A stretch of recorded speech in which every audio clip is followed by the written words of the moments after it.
I'm like, what's your name? And he's still lucid, right? Still like awake. He's like, oh, I don't remember his name. I'm like, all right, well, hey, look, like, this might hurt a little bit, but, just tell me, like, what do you like to do? Do you have any, like, pets at home or anything like that? And I take his arm and I start breaking it to get it to come out from underneath the, like, because you're not going to be able to, like, get it lifted anytime soon. I'm Savannah Cannon, and I was in the United States Marine Corps for 5 years, and I left as a sergeant. I served from 2007 to 2012.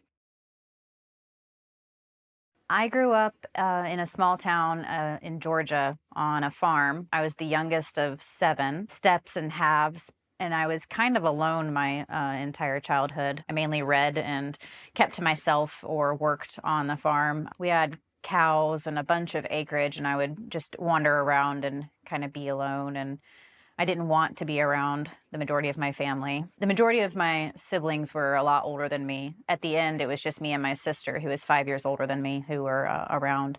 I had not a great childhood, very much. My mom had gotten divorced from my biological father. He was a drug addict and abusive and awful to her. And so she left him and married the man who would later adopt me, who was also extremely abusive.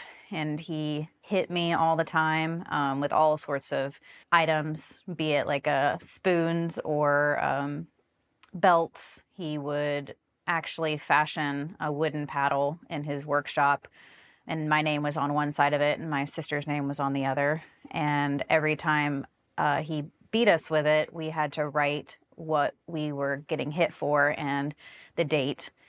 And my sister had like one thing on her side, and I had just multiple lines of my name. It was covered with the things that I had gotten in trouble for because I stood up against him a lot, and that wasn't something he approved of. How he wanted us to behave was to be seen and not heard, raised extremely religiously. So the idea of spare the rod, spoil the child was something that they believed in. He would make me go pull switches off the tree to hit me with also. It wasn't just me that, got in trouble. My mom and him fought all the time. They fought about money a lot because we were pretty poor. My dad always wanted, I call him my dad. He was my stepfather who adopted me and was the man who raised me, so I call him my dad. But he always wanted his hobby stuff, right? He always wanted the cars and the motorcycles and the boats, and he was a pilot in his spare time. So there was always money for his toys, but there wasn't money for us to eat. There was one time, I was doing dishes. I think I was 8 years old, 7 or 8 years old, and I was doing dishes, and it was this yellow pan that had a lot of like scrapings on it, and I was scraping the bottom of it. He was wondering why I was taking so long to do the dishes, and he started screaming at me for doing the dishes, and my mom stepped in to defend me. And that night was one of the biggest fights that I saw them have because she had defended me. My sister and I would stay at the top of the stairs and listen in on, the fights as kids do. And he was just awful, the things that he said to her and about us and how awful children we were. But my sister and I fell asleep. And then I think it was, in the middle of the night at some point, I wake up to my mom pulling me out of the bed and dragging me into my sister's room. And we were all 3 of us huddled on the bed. And I could hear my dad downstairs screaming, "I swear to God, Claire, if you don't come down here, I do it. I swear I'll do it." She's screaming and crying, and she's trying to go, and we're holding her back from going down the stairs. And then we hear a gunshot. And then the front door slams. So we know that he's still alive. He left and went over to his workshop where he always worked on all of his toys and stuff. And we ran to, their bedroom to look out to watch him walking away holding the gun. My mom's sitting there crying, not knowing what to do. And I'm, like I said, 8, and my sister's 13 at this time. And I'm just sitting there reassuring her, it'll be okay, it's all right. And then I turn around and look, and he's coming back to the house, and I'm screaming. And I don't know what happened after that. I don't remember what happened. I think we left and slept on the floor of the middle school cafeteria where my mom worked on those red rugs that night, and came back, and he had shot the TV which is an odd thing to focus your anger on. That would just be one of many incidences over my childhood where he would exert violence and intimidation. He kicked a hole in the refrigerator. He threw his wedding ring through one of the windows. It was a double pane window, so it didn't go through the second one. So for years, that window was broken and his wedding ring was at the bottom of the hole where in between the two panes. So yeah, I really didn't like being in that house, like, at all. I read all the time. The lesser punishments I would get would be to be grounded from reading. I wasn't allowed to read. And then as soon as I could, I started working. I started helping my mom clean houses when I was 13. And then from there, I started working like under the table in a restaurant when I was, I think, 14 or 15, because we were too poor to really afford food. And so I knew that if I wanted to, do anything, I needed to be able to pay for it myself. And so I started making money and then giving that money to my mom to be able to make dinner and stuff. So I was working 40 hours by the time I was 15 years old, 40 hours a week plus going to school. And I played soccer. I was in the band. I don't think I slept from the time I was like probably 8 because I was just so busy. Being busy and being away was the way that I, kind of survived. A lot of my dad's abuse changed how I interacted with people in general. He would call me a piece of shit. He would call me lazy. And, one of the nicknames he would call me is Tissue, because working on the farm, he said every single time there would be work to be done, it'd be like a tissue blowing in the wind because I would just be off trying to be away from them because I didn't want to get, yelled at for days. And I was dating a guy who really wanted to join the Marine Corps, and I was like, oh, this sounds okay. And he, my dad, I think, laughed at me and said, you're never going to make it. And I was like, boy, fuck you. I'm going to make it. I'm going to go and don't tell me I can't do something. There was a time I was like, I think I'm going to be vegetarian. And he laughed and I was like, nah, I'll talk to you in a year. You're not going to be able to do that. And so a year later, I went to him and I was like, well, guess what? Guess who has been a vegetarian for a year? He's like, what? Didn't even remember that. He would just make off the hand comments that, would impact me for a long time because it would stick in my head. But so he said, no, you're never going to be able to succeed. And so I forged my parents' signatures and I left at 17 because I wasn't going to be there. More stuff happened when I was a teenager. By the time I was 11, I realized that my older stepbrother had molested me. I was having some sort of breakdown and it just slammed back into my brain as oh my God, this actually, because I actually realized what it was, the context. I was a little bit older and I was like, oh my God, that's what happened. And I was not okay when I was a teenager. I tried to kill myself the first time when I was 11 when I realized that that's what had been done to me. They didn't kick him out of the family at all. When I graduated boot camp and I went back, there was a family reunion and they made me sit next to him at the table. And my grandmother pulled me aside and she was like, I know, what happened, but sometimes as women, we just have to, accept that this is how things are and we must push forward in order to get through it. My parents were so focused on the fact that I was fucked up. My mom tried to get me help, right? I got sent to a bunch of psychiatrists and stuff, and I was put on Prozac when I was 11, which was not approved, by the way, for use in children. And that made it worse. The suicide ideations got worse. And then they diagnosed me as bipolar and put me on a bunch of antidepressant and anti-seizure medications. The same guy that said the Marine Corps thing, when he was dating me, he was like, you're like a zombie. You have no emotion. You don't do anything. Because every single time I would laugh or cry, my parents would be like, have you taken your medicine? So I wasn't allowed to laugh or cry. And when my boyfriend said that, I was like, I don't want to be like this anymore. I don't know what it's like to feel emotions. So I stopped taking the medicine cold turkey, which is not what you're supposed to do at all. And then overdosed.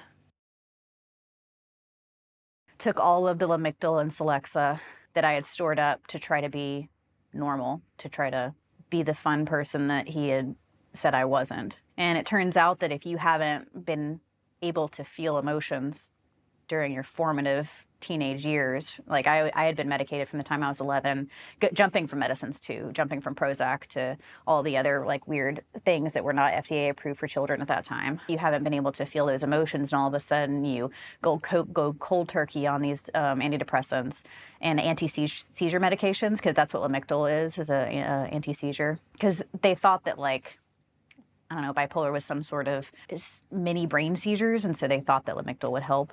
It doesn't go well when all of a sudden you feel all these emotions. It was a mixture of everything from being molested to being beaten to being psychologically like tortured, it felt like, in my own home, because people at school didn't know what was going on. Like I said, I was a straight A student. I was beyond reproach in everything that I did and a functioning member of society. And then all of a sudden I was in ICU for having, tried to kill myself. And after a 72-hour psychiatric hold when I was 16, and I remember being in like the mental hospital, like 16, right? And it's awful. You're behind all these locked doors. And I looked around at like the people that were there, and I was like, oh my God, these people are actually crazy. I'm not crazy. Like, I'm just, they make you do like group sessions. And looking back now, I bet, I mean, it was Atlanta, right? So I bet a lot of people were just also not supported by their families, caught up in drugs, caught up in bad situations also. And that was the state of like the mental hospital. It was state mandated by Georgia that I would see a psychologist. So I actually got to go in and talk to someone for the first time with no one around, just me and, this man who was probably in his 60s. And like, I'm probably like 2 months into this treatment, and he looks at me and he's like, you're not bipolar at all. He's like, you are reacting to, this like situation that you're around. It was the first person who ever spoke up for me, because he brought my mom in and he's like, the problem is not her. It is you and your marriage and what it's doing to her. Like, my dad would do so much fucked up stuff. So he used to hit me all the time, right? With anything he can get his hands on. One day he pulled me into the bedroom and he was like, he locked it behind him and he was like, we're gonna play a joke on your mom. All right, I'm gonna take this belt and I'm gonna beat the bed as much as I can, and you're gonna scream like you're being, beaten. I'm like, okay. Like, I really enjoyed, like, I wanted to please my dad, right? Like, I'd do anything to get him to remotely say that I was a good kid or anything. Not that he ever did, but I was constantly wanting that. So I'm like, yeah, okay, I'll do this. So he pulls off the belt and starts beating the bed, and I start screaming like I'm being beaten. And my mom is on the other side of the bedroom door, throwing her body up against it. That was his idea of a joke. And being a parent now, I'm like, I can't imagine doing that to my significant other or my child. I went to school once and I had welts up and down the back of my leg, and someone saw it, and the school counselor pulled me in and was like, are you getting hit? And I'm like, yeah, like, duh. Isn't everyone getting hit? Like, isn't that like a constant thing? And she was like, no, that's not what happens. And so they called Child Protective Services. They called it like DFAS or something, Defensive Family, and I don't know, DFAS, I don't know, in Georgia. So they came out, and they, when my parents were notified that they were coming out, it got worse, because my dad was like, if you don't lie to them, you're going to be taken away and you're going to be raped all the time, and you're going to, like, things are going to get bad for you. So you better fucking lie to them. And so the investigator came out, and I was like, no, I'm not hit. I don't get hit. I was lying to the counselor. And so nothing happened. But then, was it a couple, like maybe 2 months later, there was an article in the newspaper. There was a trailer park down the road from us. A dad had taken his 3 children. They were 3, 5, and 9, I think. And he had locked them in the trailer and set the trailer on fire and killed them all. And my dad cut out the newspaper clipping, and he held it up to my face, and he was like, because you said something, they weren't investigated. Because the newspaper article said that Child Protective Services had been called, but there wasn't enough resources to go and check in on them. So he was like, because of you, these children are dead. And then he put the newspaper clipping on the refrigerator for about a year. So I got to see the faces of the children that I had. Yeah. The recruiters would come to our schools, right? And the Marines always looked so good. Like they looked so sharp, whereas like the Army was always fat and like schlubby, I guess is like the best way to put it. But the Marines were always like crisp and sharp looking. And the recruiter that came to the school was also very hot. Like I have to say, he was a very attractive man. And I was like, this is, I mean, if the Marines look like this, like, why would I not want to be around this? I did my due diligence, right? I went to the other branches and I was like, what have you got? And the Army was like, we'll give you a $50,000 signing bonus or something. That was back when like friendly fire was constantly happening. It was always in the news about the Army killing each other. And I was like, I don't really want to be around a bunch of people that kill each other. So no, thank you. And then the Navy was never at work. So the recruiter was never there. So yeah, I went with the Marines and I did like the ASVAB. He wanted me to go in as a member of the band. And like later on you find out, right, they get extra, or like it's a good thing if you get a member of the band, like that's like a, I don't know, one up. So if you get like a female musician, like come on. And then I was like, no, like I enjoy playing the flute as like a hobby. I don't want to make that a job. That's not, I don't want to ruin my hobby. So I said no. And so when we did the ASVAB, I was just getting bored through it. I'm like, this is stupid. I'm tired of taking this test. And so after like 15 minutes, I'm like, I'm done. And I just started clicking. And I was like, I'm done thinking. I walked out and he's like, you're done already? And I'm like, yeah. And he's like, what's your score? And I was like, 92. I was like, but I got really bored. So like, I probably could have done like a lot better. And he's like, okay. And he was like, when can you like leave? Took all AP classes. I was always like, I was set up to be valedictorian of my class until I hit calculus. I got a B on a test. And so my grade slipped from like a 98 to like an 89. And I was like, I can't get my first B. I can't get a B.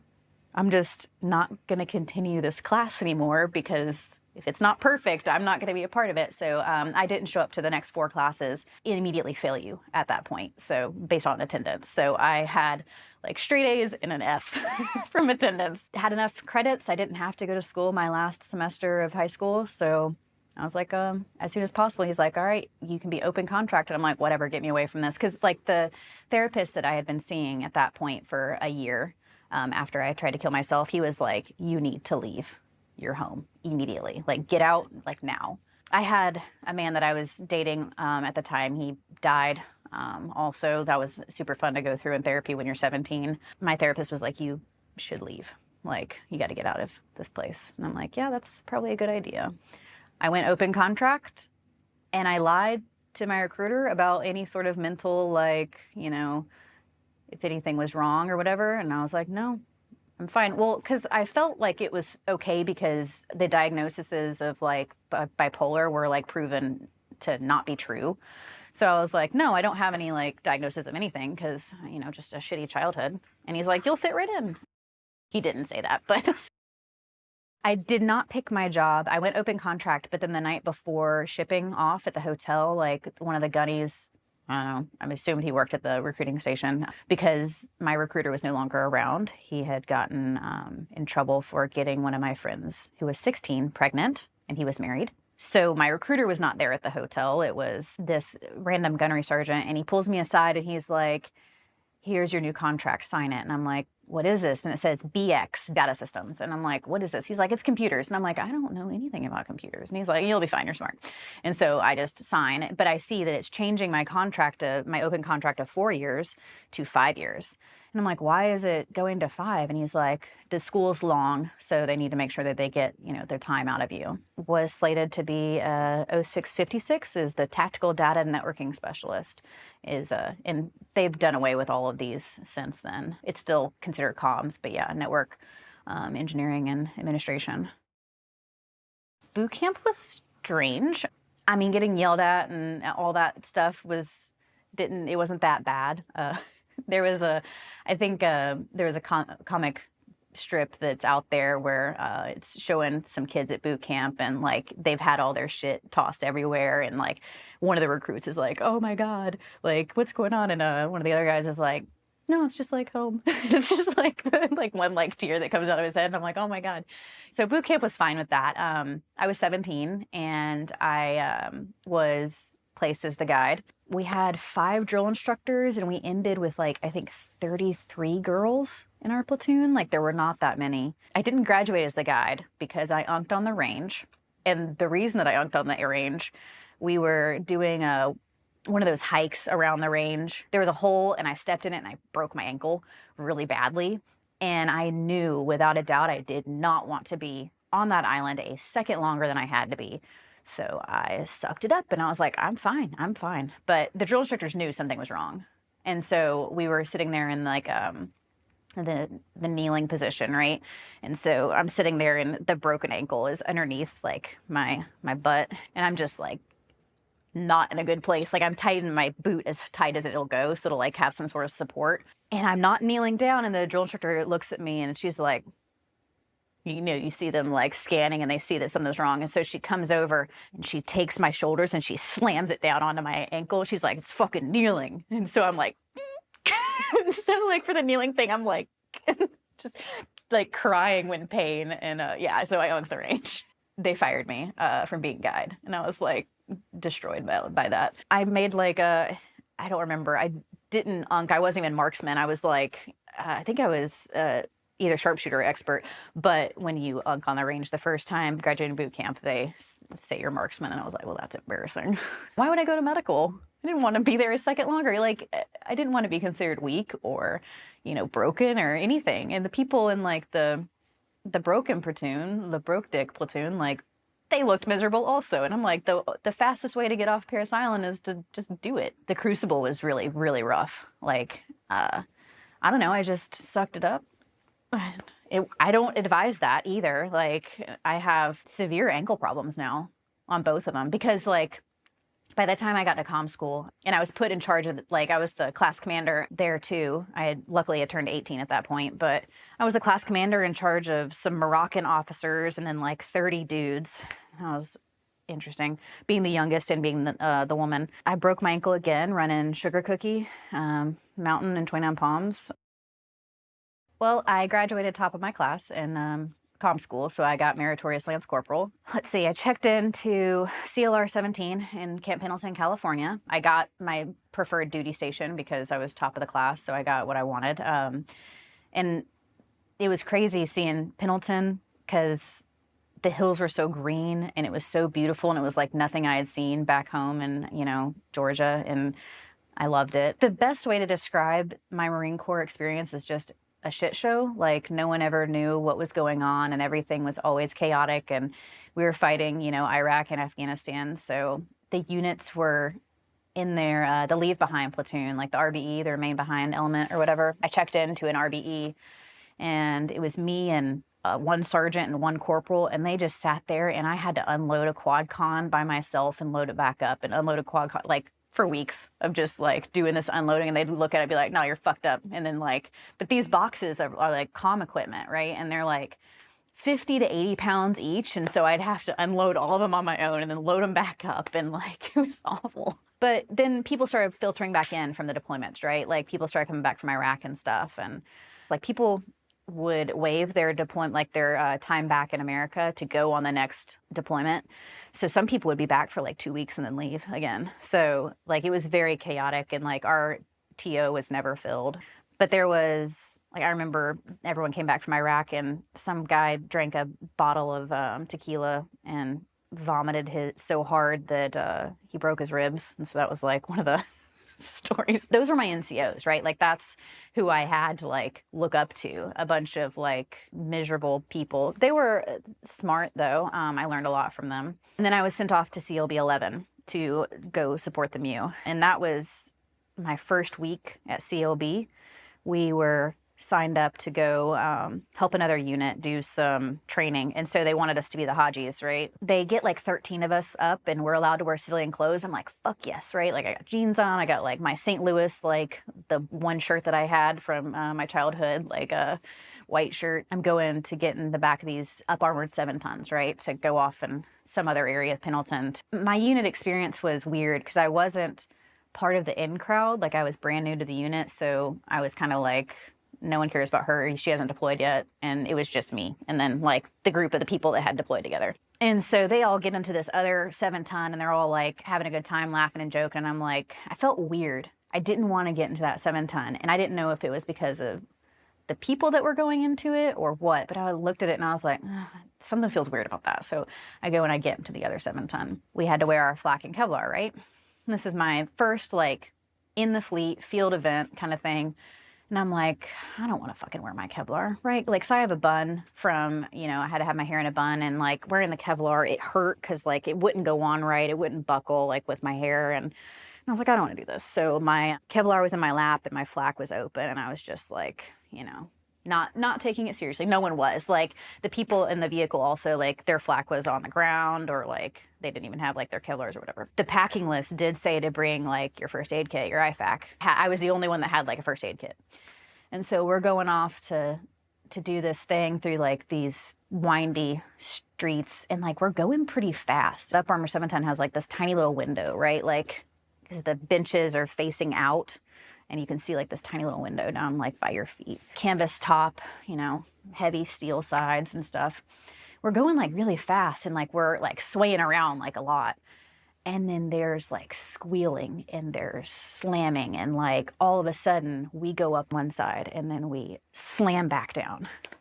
And I look out the window because everyone's like, what the fuck? And I look out the window and I can see the first 7-ton and people all over the ground. 7-ton had flipped and everyone was like tossed out of it. And like, I'm like, they fucking flipped, get out, get out. And so we start climbing out. I look around and I'm seeing the people that had gone to war, the people who were supposed to be, knowing what to do, shell-shocked, of like frozen, did not know what to do. And I'm like, go call like 911 right now. And like, 'cause we're on base, right? There's no service. And so like people are like, what do we do? And I'm like, go fucking run and go get service. Like there's people just scattered. And so I'm like, start getting them. And I'm like, here I am, 18, brand new to the unit, the lowest rank. And I'm watching these NCOs just stumble in like a time of like need. It was so infuriating. It was frustrating. Like these were supposed to be the people that were leading. Why are they not doing it? So we start gathering people up and like kind of triaging them as we can. The majority were okay, right? Like granted, they might have suffered concussions and stuff like that, but the majority were okay. People just start deferring to me, and I'm like, this is weird because, I'm 18. I don't know what the fuck I'm doing. I don't know any of these people's names. I don't know anything. People are sending these people over to me while I'm like doing like triage on these people because I'm the only one that packed a first aid kit. But there's a woman that comes over from the first van, or the first 7-ton, and she had also not worn her Kevlar. And when the 7-ton flipped, her face smashed in and her nose was ripped off and you could see her brain. She was like, am I okay? And I'm like, you're good. You're fine. You're fine. Just sit down. And like the girl who had brought her over to me was like, not okay, and went and vomited in the bushes. And then I'm like, hey, can you come sit with her? And someone's like, Cannon, come over here. And I'm like, just sit with her. Just tell her she's okay. And she's like, but, and I'm like, shh, she's fine. Tell her she's fine. And so she's sitting there like you could just, it was awful. Her nose was like to the side, like open to the side. And this was sliced open and cracked, and you could see her brain. At some point, the first sergeant's sprinting to us, and I see his face of just like, I don't want to, like, kind of like terror. I know he's sitting there looking at like what is happening, and he's like, what the fuck? I hear my name getting called, and they're like, Cannon. I'm like going over there. So the 7-ton had flipped onto its side and had drug right along the road. So like there were rivets of like where the screws had scraped into the road in the pavement. And so we had gotten like everyone out except for one person. One person was still in the back of the 7-ton. They're like, we need you in here. And I'm like, all right, what's going on? And like you go in and like, it's a sunny San Diego day. So when you step into like the 7-ton, because I'm on the side of it and like ducking down, pitch black dark, right? And I'm like, what's happening back here? And like, it's chaotic and no one knows what to do. And I'm like, why are we not? I'm like standing on the steel part and there's a guy that's laying there. And I'm like, why are we not getting him out? And then I look and I see that his arm is underneath the 7-ton. And he had put his hand out to brace. And when it fell, it had gone underneath and had been dragged. And I realized I was standing on his arm. Like it was underneath the steel and like I was standing on it. And I'm like, and you can't really see anything, right? Like, again, it's very dark. And I'm like, fuck. And I'm like, someone get a knife. And someone luckily has a pocket knife. And so they come, and I just take and I like cut the canvas of the 7-ton, right? So we could at least see something. And then I'm like, all right. So the canvas is like slit open. We can see now. I'm like, all right. I'm like, what's your name? And he's still lucid, right? Still like awake. He's like, oh, I don't remember his name. I'm like, all right, well, hey, look, like, this might hurt a little bit, but, you know, just tell me, like, you know, what do you like to do? Do you have any, like, pets at home or anything like that? And I take his arm and I start breaking it to get it to come out from underneath the, like, because you're not going to be able to, like, get it lifted anytime soon. So there's, like, the steel of the 7-ton side, and then, like, there's a weird bar above it. And so his arm was in between, like, the bar and, like, the steel plate. And so I'm just, like, hearing everything tear and crack, and I'm, like, just getting it out. And then I get it out, and we're able to, like, flip him over. And I'm like, someone go get a stick. And again, it's surreal because I'm, like, ordering these people around that are, like, above me in rank. I don't know them. Like, I'm like, go get a fucking stick. And I take strips of the canvas, and I, like kind of splint his arm this way and then this way. And I, like, wrap the canvas from the top of the 7-ton and, like, the stick and whatever. Go back to work, and I'm covered head to toe in blood. Nothing ever happened from that. Like, the chain of command was relieved. I found a newspaper article on it, like, years later. I'm like, why didn't they, like, this to me was a huge deal. There's one tiny newspaper article on it that says, like, 7-ton flipped on for a training event on Camp Pendleton, and it's like, you know, some people were medically evacuated. That's it. Like, went to, like, the nearest hospital. But a couple of months later, it was probably like 6 months later, someone was like, Cannon, come over here. And, like, they pulled me over, and it was the guy with the arm, and, like, his arm's in a sling. And they're like, dude, this is the girl who saved your arm. And he's like, I'm like, oh my God, I'm so glad that your arm's okay. Like, or at least, you know, and he was like, they said that, you know, if you hadn't have done that, I would have had to lose my arm. And so, like, luckily it was in the splint, and he was like, look what I can do. And he's, like, wiggling his fingers. And I'm like, that's awesome. But yeah, I have no idea about the girl. I got some good training out of it. I learned pretty much not to trust my leadership after that, though. Like, it was just disappointing because, you know, they talk about when things happen, like, are you someone that jumps into action? Are you someone that's, like, frozen, right? Like, we have different, like, fight or flight or freeze and stuff. And I just saw that all of them that had been to war didn't know what to do and froze. And I was like, oh, fuck. I was with CLB 11 when all of that happened with the 7-ton, was dating my corporal at the time. And he was the one who had welcomed me to the unit to begin with. I found out later that there was, like, a who can fuck her first kind of bet going on in the shop.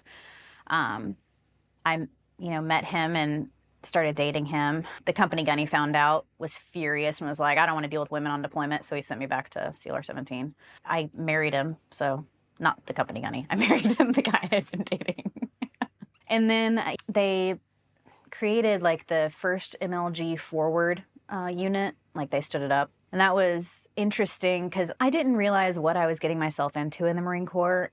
I'm gonna sound really stupid when I say that I didn't know that I would be shooting guns in boot camp kind of stuff. I knew the Marines were, you know, badass, and, like, I saw, like, in 2012, the Fall of Fallujah. I remember, like, I was like 12 and, like, sitting in front of the TV watching, like, all these really cool things. And I'm like, oh my God, that's so cool. But it never translated that I would actually be part of that. I'm like, you know, they're not gonna teach me how to do any of that. In the Marine Corps, they never were clear about what was going to happen, right? Like, you know, you're going to go to war. Like, there was never a question that you were going to go. It was of when, in that time frame at least. Like, everyone who joined, you were going to go to war. It's just when, and if you hadn't been, you were a piece of shit. You know, I knew it was going to happen, but, like, I didn't know what that entailed. I didn't know, like, what workups were, right? Like, I didn't know that there were certain things that you had to do in order to get your unit ready to deploy. Like, I was just showing up to work, man. So did a bunch of exercises constantly in class. Like, my job was obviously very technical. I had to learn a bunch of stuff. I was either in the field or in a class,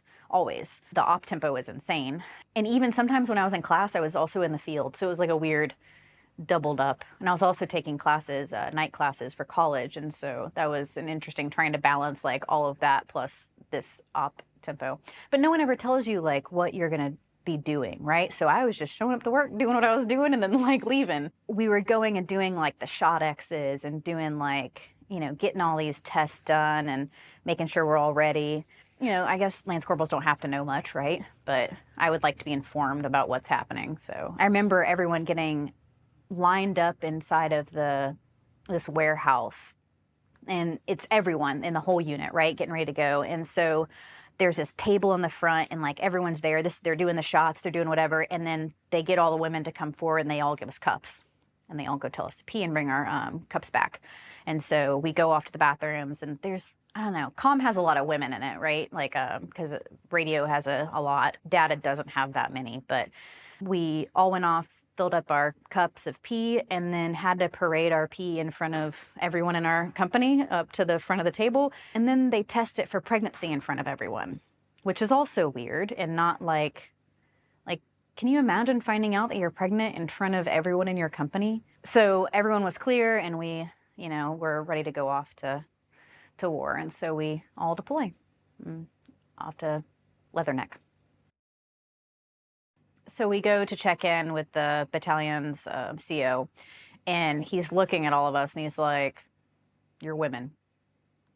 I'm like, "Yes, sir, we are." He did not want us there at all. He was used to a unit of all men, did not want women there, and made it very clear that we would be leaving because he did not want to deal with us. And those were paraphrasing his words. So instead of us going out to the Georgian liaison team, we stayed back with RCT2, stayed on their compound on Delaram. When they found out that they actually couldn't send us back, we ended up just sticking with RCT2 for the rest of the deployment. Sandwith and I were the only women on that base for months and months. Eventually, as Delaram got built up, because it was going to eventually become the airfield, and there were constant explosions going on because they were trying to break down the rock in order to make the airfield. Women started coming eventually, like near the end, but in the beginning times, it was just me and her, and we never saw each other because she was with the satellite people and I was with all the data people. So it was a very,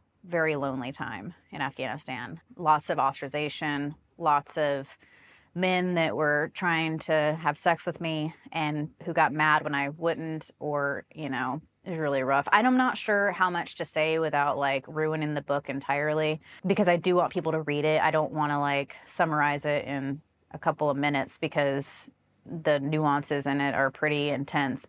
My experience in Afghanistan culminated with me being pregnant in a combat zone and still providing communications to the grunts that were out there. And I don't know, I loved working with the grunts. I wasn't part of the female engagement team, but I would go and get pulled off of Delaram's compound to go do satellite and other communications repairing for the grunts. I found out later that they were purposely breaking their communications equipment, so I would come out and fix it. But I enjoyed going out and hanging out with them because they had like this, they had taken the town of Delaram, and there was the general, like the Afghanistan National Army's general's house, and they were sharing it with the ANA, like general.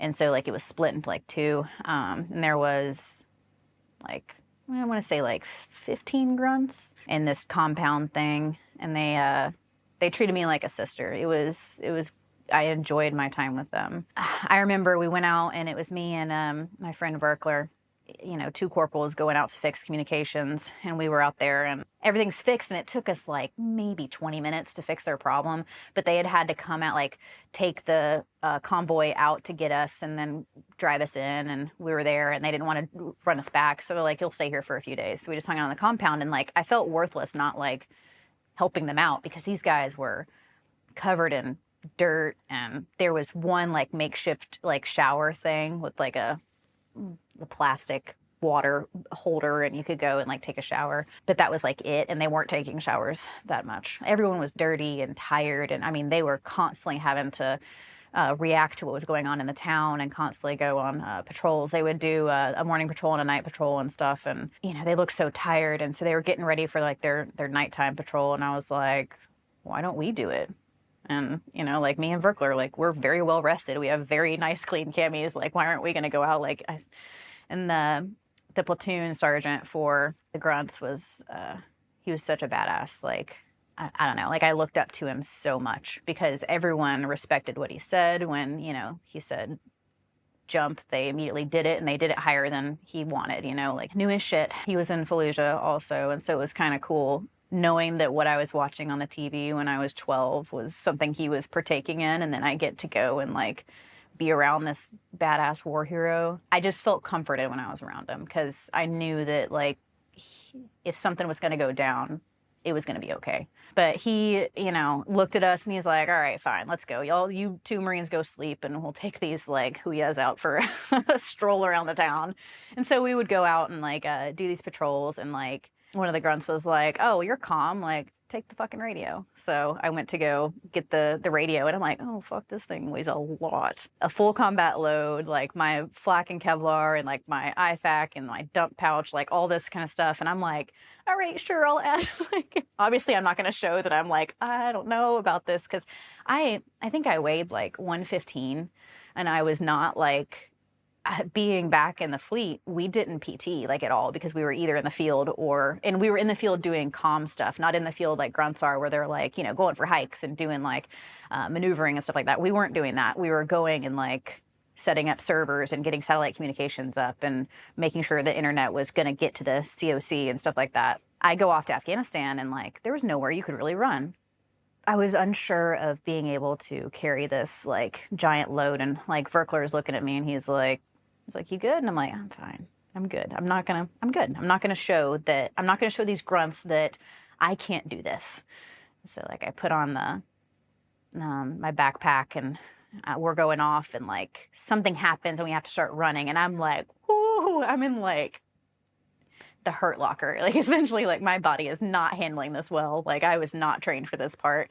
We're running, and like, you know, the flak jacket is not fit for me. None of the equipment worked on me because I was just too short and little, and it was built for giant men with muscles, and that was not what I was. And I was going through, and I remember like having to squat, and like the platoon sergeant like runs over to me and he's like, give me the radio.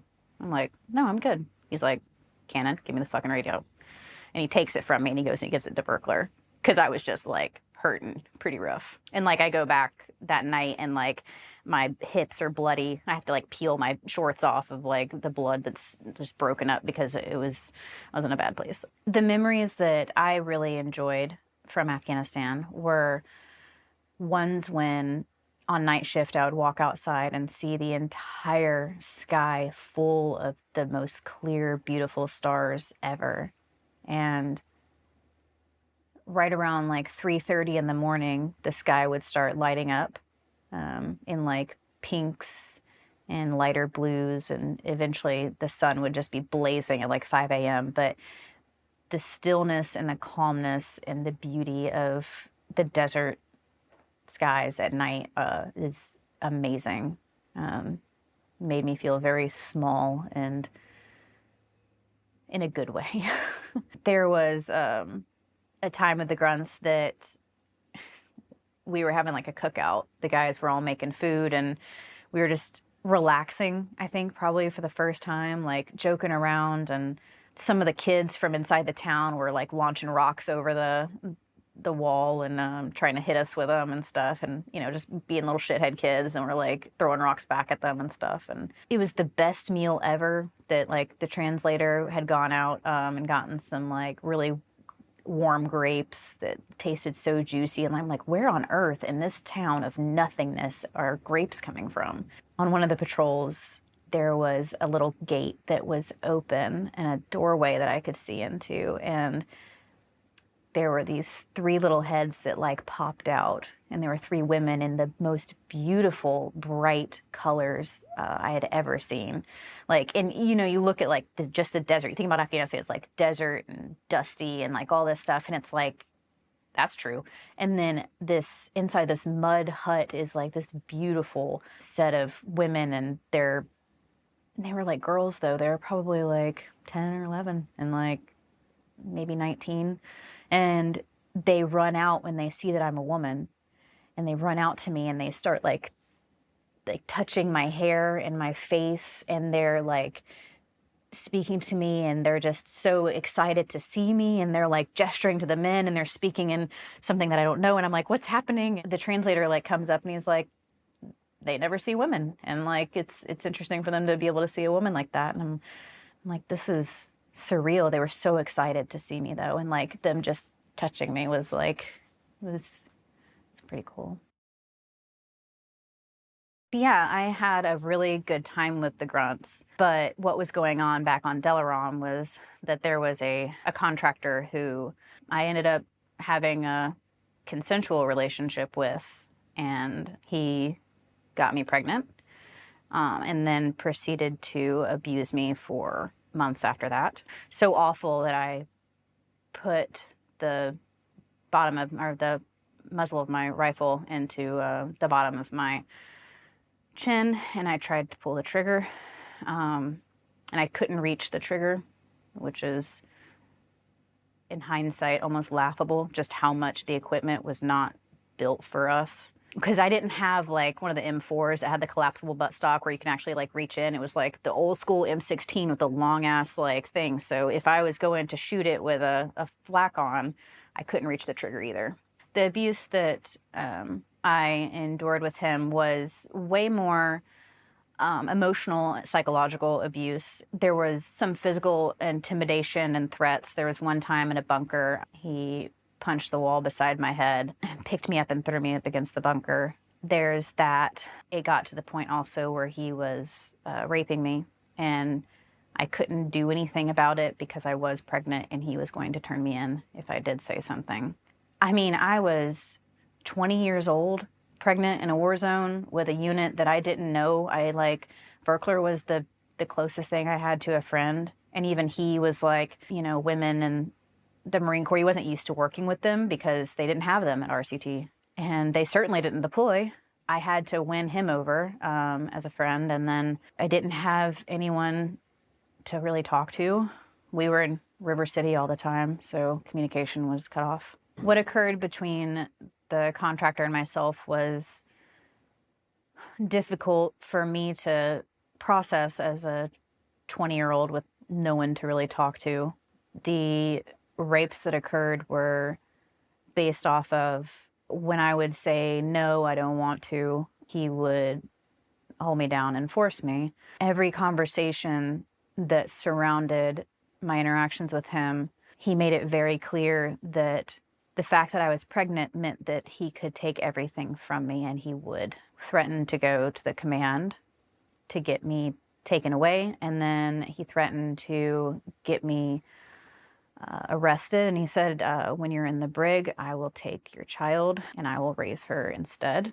And it was crazy because I knew he would do that. He had actually told me back when we were on decent terms, before I knew I was pregnant, he had told me about one of his past relationships and how he had already had a daughter, and he took her from her mom. He had framed it then as, oh, she was crazy. And like, now I know you cannot trust a man that says, oh, my ex is crazy, because I don't know what has been done to her to make her act a certain way. So he took his first child away from the mother and wanted me to raise it, and was like, oh, you'll be a great mother. This was all at first, right? When everything's good. Oh, you'll be a great mother. Like, he didn't want me to have education. The fact I was going to school, he was like, oh, don't do that. Like, he used religion similarly to my family of upbringing, that religion was the way it should be, that the woman would stay at home and be a homemaker. And I'm like, well, I like, cooking and taking care of things. Like, I like that. Like, that sounds like good. But then over time, it morphed into, you will do what I say, and if you don't, I will take everything from you. And it's difficult because it's not always that open and blatant and blunt.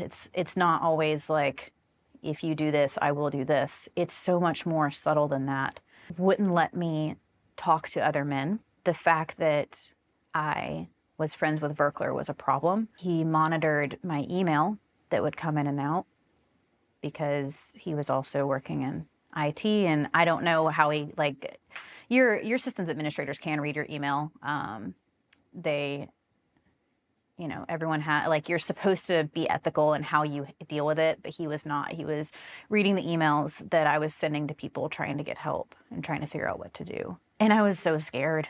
Like, I knew he would not just take everything from me, but like if I'm 20 years old and I don't have anything to go back to, I don't have a home to go back to, I can't like, what am I going to raise a child in my family's house? Like, I wouldn't have been welcome back to begin with, but I didn't have a lot of options. And so part of me thought like, well, I can make this work with this guy, right? Like, I mean, he does have a good job. He's got all of this stuff. Like, I can just figure it out, right? Like, I want to have this baby. I want to like do this. So I didn't have a lot of options. I did everything that I could to figure out like, okay, if I get sent to the brig and this baby gets taken away from me, what can I do? Like, what's the recourse that I have? And it didn't look like there was a lot of options. And I know that you have to reach 3 years of honorable service in order to get discharged and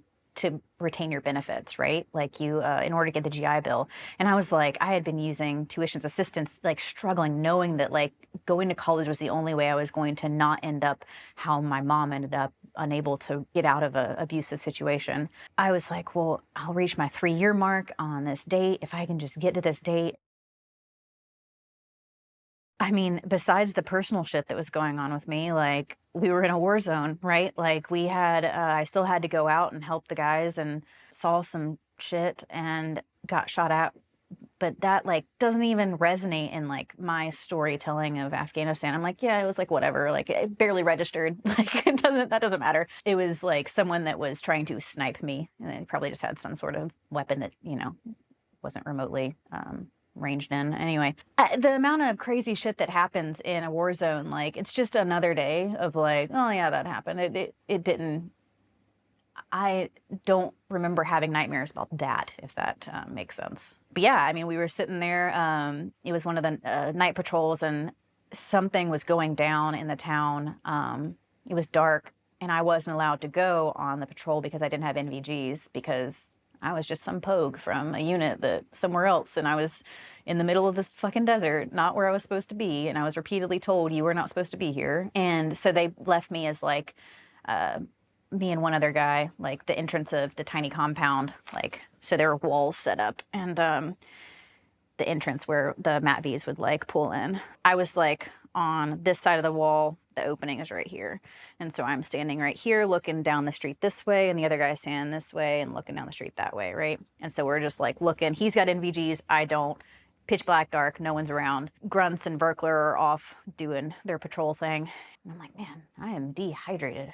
Like, I haven't done anything all day. I can't see shit. I'm like trying to remember like what they taught us at MCT, like the whole being able to see in the dark, like covering up an eye and like, I'm like, I don't remember this either. And I'm like, okay, man, if I get a flashlight in the eye, I'm gonna be blinded.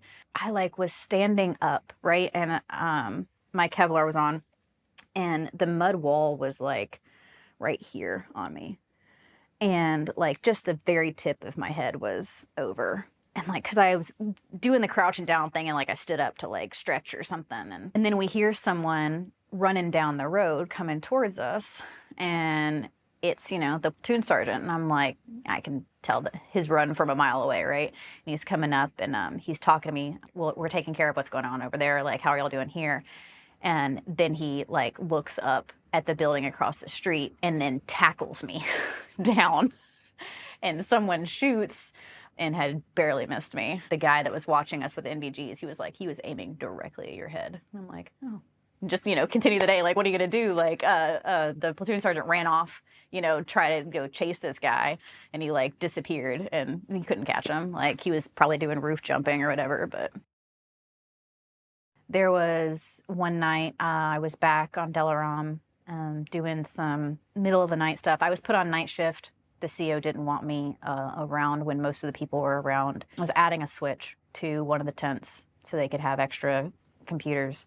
Every network device needs to have an IP address, right, in order to get it to function, right? Like that's what networking is. Everything needs to be able to communicate. And how do you do that? You have an IP address. Well, we were tracking our IP addresses on some spreadsheet on SharePoint. And I went to go look at the address and I pick like the next IP address. And I'm like, all right. And I go to like install this switch in like the middle of the night. And this is where like my memory, I don't trust it anymore because, I wrote what I wrote in the book And I had feedback from some of the guys that were there. They told me, like, you know, that's not how it went. Like, you know, I remember this. I have nightmares about it all the time. And I'm like, look, I had nightmares for 7 years about this before I started talking to people, before I got in touch with the guys again, right? Like, I had these nightmares, and so I didn't know what was real and what was not. The reality for me for 7 years and what my brain played every night was that I installed a switch with the wrong IP address, and I took down the COC. I know that happened. That is a fact. So the whole COC went down, and that was the same time that the grunts were on a patrol trying to clear IEDs. One of the guys died, and I fucked up communications to where he couldn't get Medevac.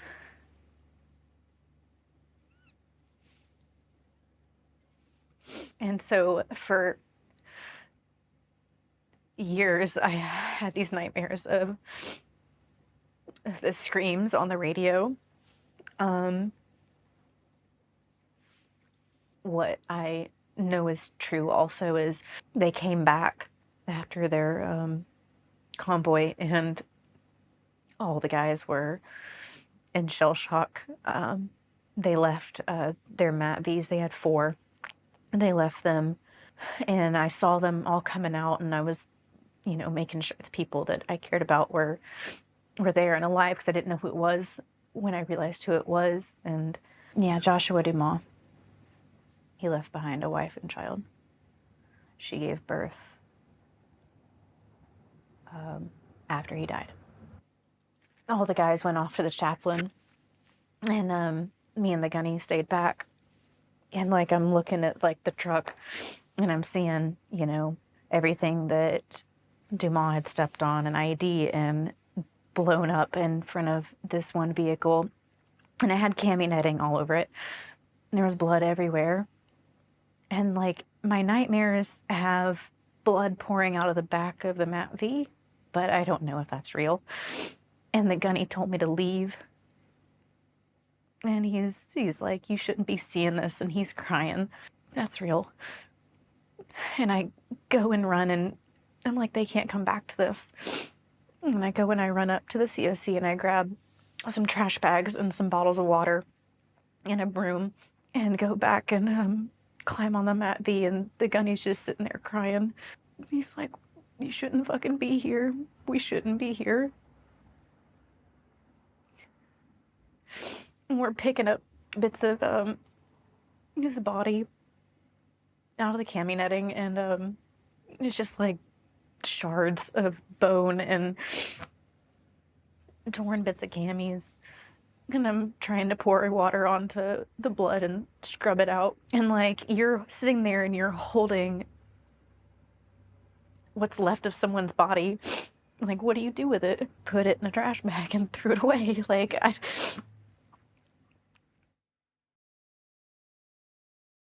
everything past his death it felt like the world was just dark for years after that. And I blamed myself. I was pregnant and being abused and being raped, and I didn't really have a place to go. I put a gun to my chin and tried to kill myself, and didn't succeed because I couldn't reach the trigger. At some point, it gets so bad that someone told on me. And working night shift in communications, like, you have to talk to other bases, right? You have to go call the other line, the other end, and talk to them on the phone and be like, hey, I'm about to do this. I'm about to make this change, right? Like, that's part of some troubleshooting. And there was someone on Camp Leatherneck. His name was Ed.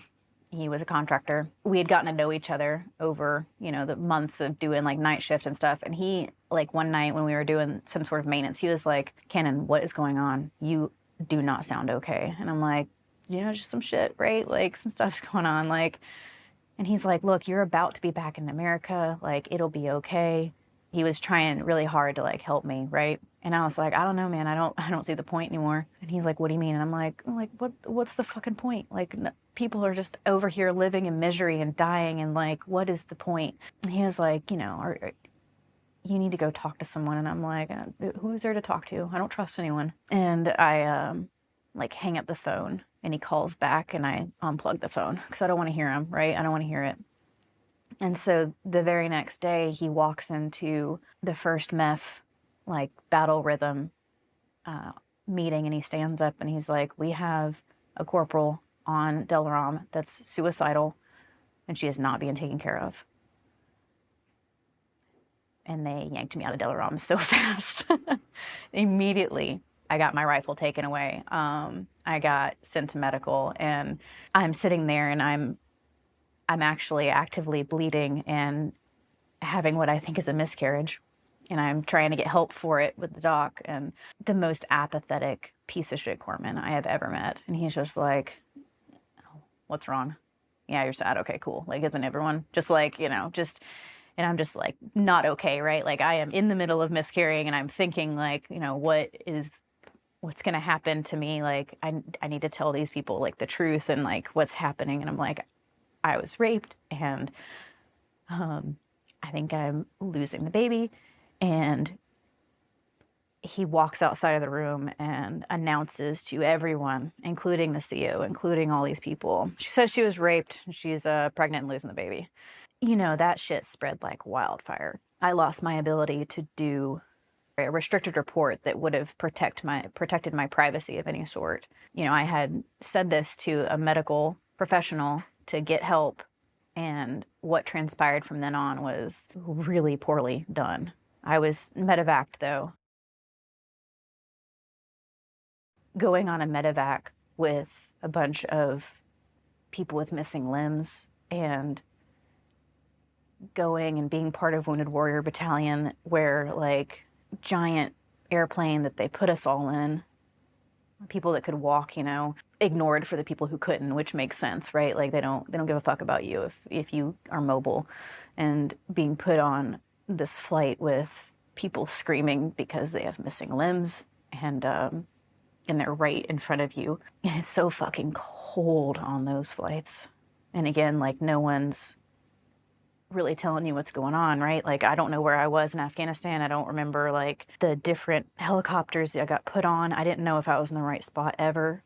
And being medevaced in Wounded Warrior Battalion, like they give you all this money to like buy clothes. And I felt so gross because I was like, I'm here because I fucked up. Like I don't need to be treated like this. Like the people at the mall in Germany, they were like, you sacrificed so much, you're a hero. And I'm like, ugh, fuck you. Like, no, I'm not. I was sent to Wounded Warrior Battalion in Germany. So Landstuhl was where I was medically evacuated to see if, if I was okay to go back to America. My unit was leaving anyway. My unit actually beat me back to America. So their tour was done. So like the timing was just, I ended up landing in America after they did. And so I wasn't like assigned to Wounded Warrior Battalion. It's just that's who processes the people out of Afghanistan and then to Landstuhl. And then like I was given a commercial plane ticket to come home because they're like, you need to pretty much be bedridden for the next like couple of months because you can't have any high stress situations or anything like that. So I was given like a commercial plane ticket, and like all I had on my person was my ID, right? Like I didn't have a phone. I didn't have anything. And I'm like, leaving Germany, don't speak a lick of German. And I'm like, I don't know what's going on here. And I go back to America, and no one's there to get me from the airport. And no one's like, my unit does their own thing. Like I didn't have that like welcome back from, deployment kind of return, and cried for the next year, essentially. I did not want to have a child with someone who was going to control me in the way that the contractor was going to control me. And so I got an abortion. And that decision has been something that I have regretted every day. I'm also so grateful that I had the option to, because I can't imagine being in a situation similar to my mom. And I spent the next 2 years being the network operations chief on Camp Pendleton. And it was great because the job was so fucking 24/7. Like it was a 24/7 ops, like, for garrison and networking. There are two mini networks that the military runs, right? You have Nipper, which is what everyone uses for like Google and all that. And then you have Sipper, where all the secret stuff is. And then you have other classifications, and that's about as detailed as I'm going to get. Everyone knows that kind of stuff though, right? Like there's stuff you can't access. Well, being the network operations chief, I was in charge of the networks for everything west of the Mississippi. We had communications all through like Fort Huachuca and Pendleton, any Marine Corps base like west of the Mississippi. The secret networks run over something called encryptors, right? Like you have this encrypting device that makes it super secret where people can't get to it. Something was going wrong with one of the encryptors that had all of the routes for every single network west of the Mississippi that was providing services for every base that was doing like secret operations kind of stuff. And something was going wrong with it. And me and my boss at the time are like looking at it, and he's like, what do we do? Like, we can't seem to like fix this like one issue. And I'm like, I don't even know. I'm like, always turning it off and turning it back on again is normally like what happens, right? Turn it off and turn it back on again. So like services go down to get it to work. It didn't fix the issue. And so I was like, oh, fuck. And so there's something called zero eyes, which means you pretty much blank out the whole entire attack lane. And it's a big button, right, that you're not supposed to press. And my boss is like, I don't know what else to do at this point. Like, just restart it from scratch and like zero eyes it and like get the keys back on it. And I'm like, okay. Like, so I go and like, I go to zero eyes. My boss is telling me to do it, right? And so I go and like zero eyes it. Anyway, no one had Sipper services for a very long time because I had wiped out every single possible communication. It was, luckily no one died that time. We were getting the network back from contractors that had had it for so many years. And I was a sergeant at this point. I had been promoted, and the people that we got from the schoolhouse, I think 2 other people had been to like war and like come back. And so everyone else though, they didn't know what networking equipment was. I'm like, what are they teaching at the schoolhouse? You can't do anything. Like, we're taking this network back from the contractors. And like, I got a bunch of Marines that don't know like a router from a hole in the wall. Like, they can't help me out at all. And it was just, 2 years of 24/7 operations. It was a lot of fun though. I learned a lot about leadership at that point, like actually being a decent leader. And because I'll be honest, coming back from Afghanistan, I was a bitch. I was mad all the time. I ran the Marines into the dirt and like would laugh when they would puke. Like, I don't care. I was one of those. I had become one of the people that you like, hate coming back from deployment, like some miserable sergeant that wants you to hate life. I cared a lot about my Marines, but I also really didn't like them because I thought that they were weak and that they didn't know much. At that point, I didn't really know that the job that I had was to make sure that they weren't weak and knew more. 2 years were at Marine Corps Base Camp Pendleton before I got out of the Marine Corps, and I was so excited to leave the Marine Corps. Leaving active duty was the easiest hard thing I had ever done. I was so ready to get out of the Marine Corps. I hated the bullshit. I hated the bureaucracy. I hated that it seemed like the most unintelligent people stayed in and got promoted in charge of me, and I hated being led by idiots. That's not everyone. I had a lot of good leaders too. It was weird. I felt like I had a lot of time on my hands. There was like 1 month where I didn't like have anything to do because I was following my new husband to Japan because he got orders to Japan. So I sat around and I went to like Zumba classes, and I was like, I would work out like 4 times a day. I didn't know what to do with myself. Like, I had never really enjoyed not working since I was like 13. So like, it was my first time of like being able to relax, and I was like, I don't know what to do. I think one of the hardest things that in transitioning was learning how to have good, deep, supportive relationships with women. Because the Marine Corps teaches you that the women that are next to you are your competition, be it for male attention or for being the biggest badass in the unit. Or I just didn't have any women around me. Like, I didn't really serve with a lot of women either. So I struggled to be able to have good interactions with women.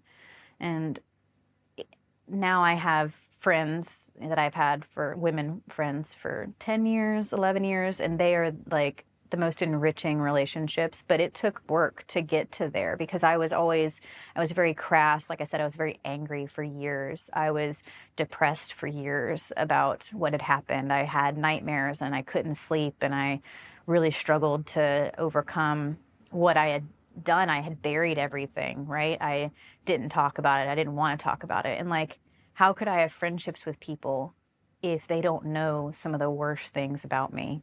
I felt like I had to hide everything about who I was, and because I was ashamed of it. I was ashamed of everything that I had done and been a part of and had gone through, and I just ignored it, and I started getting sick all the time. There were gaps in my brain of what happened. There were gaps in time after the Marine Corps where I think I was so depressed I don't remember chunks of time. I, was diagnosed with anxiety and depression, and I was trying to get in to see a therapist, and I was trying so many different things, and finally I was like, I'm just going to start writing. So I started writing what had happened on a blog that my friends had access to. Acting like things hadn't happened only harmed me further. And this was the first time that people were able to actually see what I had been through and done and accomplished too, because, I had done good things as well. The comments I got were like, oh my God, for one, we didn't know that you were going through this, that you had even done this. Like, you didn't talk about any of this. And they were like, you need to write a book about it. And I'm like, oh, I'm just getting it out, right? But like, I wrote it, saved my life writing the book. I would stay up all night putting on music and just sobbing while I'm like writing what had happened, actually addressing what had happened for a long time. It took me about 2 months to complete the book, and took it off my blog, and everyone's like, no, this definitely needs, like, everything you had been through, like, people need to know that this is happening, that, women are enduring this type of ostracization and abuse from people. Not just Marines, right? Like, this was a contractor, and like the CO had failed at multiple levels. I don't want women to go through what I had gone through. I want more men to understand to like keep an eye on the people that are around them, right? Like, hold each other accountable for how they talk to women and how they treat women that are around them, because I didn't get the camaraderie of the people around me, because they were either trying to fuck me or we were worried about getting killed. So like my closest friends were probably the grunts and Verkler. I want more people to understand the nuance of things, and I want people to know that if we only expect those without flaws to speak up, we're not ever going to change anything. Like, there's not a single person who hasn't fucked up. That doesn't mean that we deserve to be treated poorly. It felt like getting myself to a good place mentally was a full-time job for a decade. Felt like I tried everything. And there's not one quick fix for anything, right? Like, I think there are tools that can help make fixes better. I tried everything from being mindful of my body. Like, I did so much CrossFit all the time that I was putting my central nervous system into a constant state of heightened anxiety. So it was actually making my mental state not any better, like releasing that cortisol through my system. My sympathetic nervous system was constantly on fire. And so my anxiety was through the roof, and I wasn't sleeping, and I was doing all this constant state of panic, I guess. So I did a lot of focusing on how to bolster my parasympathetic nervous system to calm myself down. So stuff like yoga, I became a yoga teacher, and I started teaching people yoga, like actually understanding as you're moving, feeling the movements in your body, like not just reaching for something, reaching and actually feeling the motion go through your hands, feel when you touch something, what it feels like. There's something called active meditation. So imagine you're taking a shower, right? And you're going through and you're washing your hair. Like, most people are like, yeah, I'm just washing my hair. But when you're going through and you're like feeling as the water is going through your hair, going, and like as it drips down, feeling your fingers massage your, like, slowing down and actively meditating all your different motions. That helped a lot, doing the yoga, doing a lot of breath work. There's Wim Hof, who does a lot of the cold breathing techniques, a lot of the getting control of your breath. I did a lot of cold shock therapy, making myself get into freezing cold, ice chunks everywhere to shock my body. And there's so many podcasts that go into the science of why all this helps. But, our mental brain is supported by our physical body, and we do hold trauma in our body. There are books that I read, The Body Keeps the Score. I highly advise anyone that has gone through trauma to read that and understand how your body is reacting as being normal. I did so much individual work on the books that I read. Another one that I would always suggest to people is On Killing by Lieutenant Colonel Grossman, I think is how you pronounce it. Phenomenal book about, the mental stuff that they do to make us effective killers and why we struggle so much when we come back from combat. We aren't meant to want to kill. And so when you have been to that place and you know what it means to want to kill, and you try to reintegrate with society, like, you don't feel like you fit in with them anymore. Like, you interact with people on the street and they don't know that dark part of you like you know. And it's scary to know that that part of you exists. So understanding, like, why you feel that way was well explained in On Killing, and I enjoyed that. Knowing that that dark part of me wasn't bad, and the fact that I felt guilt or shame or fear and just about knowing that that part existed in me made me more of a human than anything. And knowing that I felt bad was a good thing, a sign of my humanity, and holding on to that as a way to get away from feeling guilty for aiming a gun at a child, like anything like that.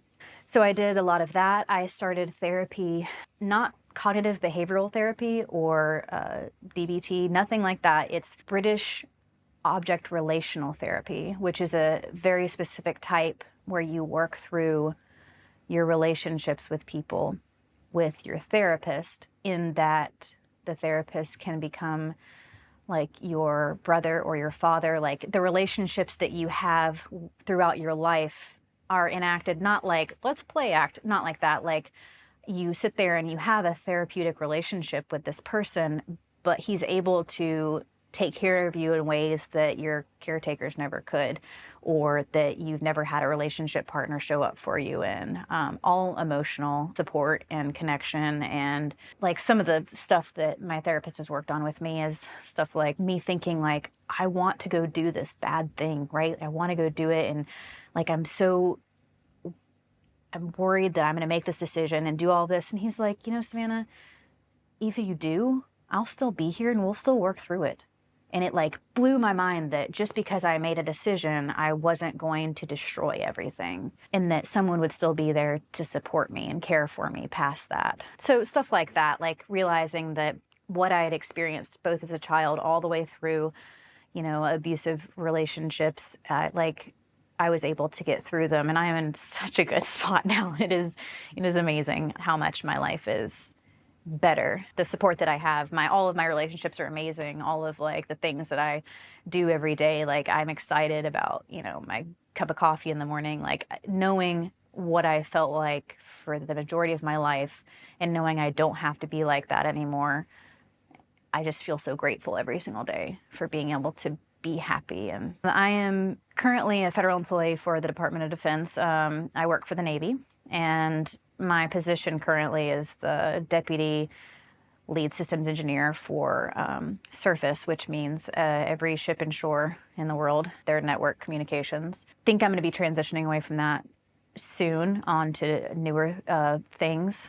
But I don't know, like, my career has been fantastic. I've done a lot of really cool things. I, worked on unmanned aircraft for 6 years and really loved that, and being the network lead there. So got my master's degree. I would love to go back to school to become a therapist, to help people actively look at like alternative medicine types of psilocybin to help complex PTSD for everyone, not just veterans, for anyone that has experienced trauma, because there is a way to get out of it, and we need support and kindness and love, and our relationships with people are what gets us through things.